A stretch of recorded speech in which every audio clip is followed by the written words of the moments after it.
قربانی واجب کس پر ہے؟ یہ بہت اہم مسئلہ ہے اور اکثر لوگ اس میں غفلت کا شکار ہوتے ہیں۔ قربانی ہر اس شخص پر واجب ہے جس کے پاس 52.5 تولے چاندی یا اس کی مالیت جتنی نقد رقم موجود ہے اور حاجت اصلیہ سے زائد ہے، حاجت اصلیہ سے زائد ہے، قرض سے خالی ہے، اس شخص پر قربانی واجب ہوگی۔ اور قربانی کے جو ایام ہیں ان دنوں میں اس رقم کا اتنی مالیت کا وہ مالک ہے، حاجت سے زائد ہو اور قرض سے خالی ہو تو اس پر قربانی واجب ہوگی۔ یاد رکھیے یہاں نصاب 7.5 تولے سونے والا نہیں جو زکوٰۃ کا نصاب ہے۔ اکثر لوگ یہ سمجھتے ہیں کہ جس پر زکوٰۃ فرض اسی پر قربانی، ایسا نہیں ہے۔ زکوٰۃ کا اپنا نصاب ہے، قربانی کا اپنا نصاب ہے۔ زکوٰۃ کے لیے یہ ہے کہ 52.5 تولے چاندی یا 7.5 تولے سونا یا 52.5 تولے چاندی کی مالیت ہو اور حاجت سے زائد ہو، قرض سے خالی ہو، اور سال گزرنے کے بعد چاند کے اعتبار سے زکوٰۃ فرض ہوگی، جبکہ قربانی کے لیے سال گزرنا شرط نہیں ہے، اور اس میں سونے کا 7.5 تولے کا بھی حساب نہیں ہے۔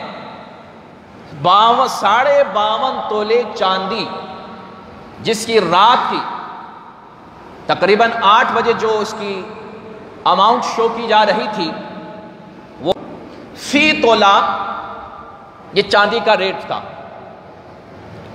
اس اعتبار سے اگر ہم 52.5 تولے چاندی کو ضرب دیں تو یہ تقریباً 86,730 روپے بنتے ہیں۔ 86,730 روپے۔ اگر ایام قربانی 10 ذی الحجہ سے طلوع فجر کے بعد سے لے کر 12 ذی الحجہ کی غروب آفتاب سے پہلے تک، چونکہ قربانی کے 3 ایام ہیں، قربانی کے کتنے ہیں؟ 3 ایام۔ ان 3 دنوں میں اگر کوئی شخص اتنی اماؤنٹ کا، اتنی رقم کا مالک ہے یا اس کی مثل سونا ہے، چاندی ہے یا کوئی اور مالیت والی چیز جو مال نامی کی تعریف میں آتی ہے، حاجت سے زائد ہے اور قرض سے خالی ہے، تو اس شخص پر قربانی واجب ہوگی، اس پر قربانی واجب ہوگی۔ اب گھر میں سونا رکھا ہے کسی لیڈیز کے پاس 1.5 تولہ تو اس پر بھی قربانی واجب ہوگی۔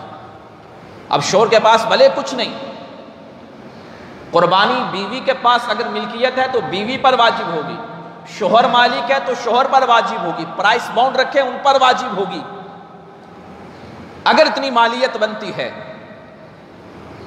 ہر اس شخص پر قربانی واجب ہوگی جس پر نصاب پورا ہے، اور اس میں سال گزرنا بھی شرط نہیں ہے، بھلے اسی دن یعنی 12 ذی الحجہ کی اگر دن 12 بجے بھی اس کے پاس اتنی اماؤنٹ آ گئی اور حاجت سے زائد ہے، قرض سے خالی ہے، اس پر قربانی واجب ہو جائے گی۔ جس شخص پر قربانی واجب ہے اس کے لیے قربانی کی کتنی مقدار واجب ہے؟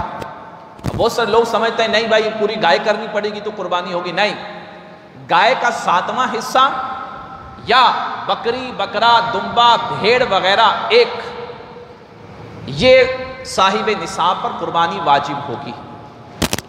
ایک حصہ گائے، اونٹ، بیل کا ایک حصہ یا بکری، بکرا ایک، دمبا، بھیڑ یا مینڈا وغیرہ ایک حصہ قربانی کا کرنا اس پر واجب ہے، اپنی طرف سے جو صاحب نصاب ہے اس پر شرعاً قربانی واجب ہے۔ اور خصوصاً خواتین کے پاس اگر فی زمانہ کل کے سونے کے جو ریٹ ہیں وہ تقریباً ایک کسی کے پاس 8-9 گرام سونا بھی ہے تو تقریباً یہ اماؤنٹ 86,730 روپے کے برابر اگر ہو جاتی ہے اور قرض سے خالی ہے اور حاجت سے زائد ہے تو قربانی واجب ہوگی. اب وہ زیور ہو، بندے ہوں، چوڑیاں ہوں، انگوٹھی ہو، کوئی بھی ہو، وہ زیور پہننے والا ہے یا گھر میں رکھا ہوا ہے، اگر یہ اتنی مالیت بنتی ہے اس سونے کی یا چاندی کی یا نقد اماؤنٹ کی جو قرض اور حاجت سے خالی ہو، اس پر قربانی واجب ہوگی. یہ ایک شرط ہے صاحب نصاب. باقی اور شرائطیں عاقل ہونا، مسلمان ہونا،